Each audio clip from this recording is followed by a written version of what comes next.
RH number 7, Henry Uri. Please come in, Henry.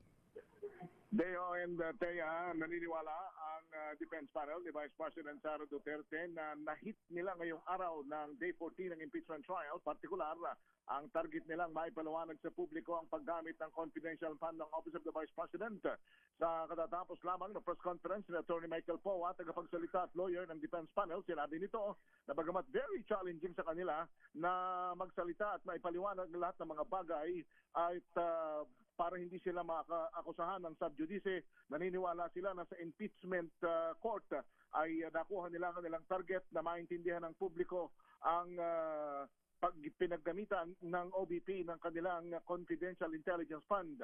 Una rito ay tila napasang-ayon na kanina ni Attorney Christine Ferrer, ang testigo naman ng prosecution na si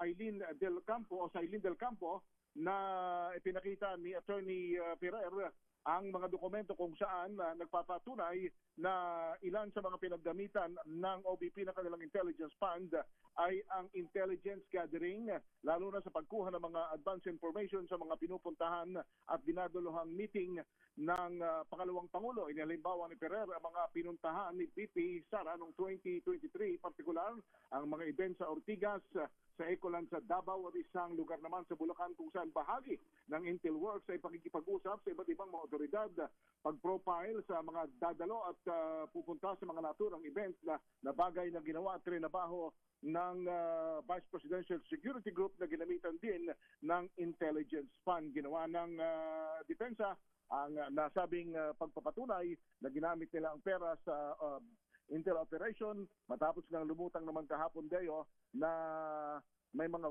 pondo na nagamit sa Christmas party at sa tree planting at iba pang mga activities ng Office of the Vice President. Samantala, sa pagtatanong namin kanina kay Atty. Poa kung mananatili ba siyang spokesperson ng depensa dahil nga sa ginawang warning ni Presiding Judge Senator Chis Escudero, sinabi nito na nag-usap na sila ni VP Sara at gusto ni VP Sara na manatili na lamang itong lawyer ng defense panel, pero sa ngayon wala pa silang nakukuhang magiging opisyales na tagapagsalita at kapalit ni Poa bilang spokesperson ng defense panel.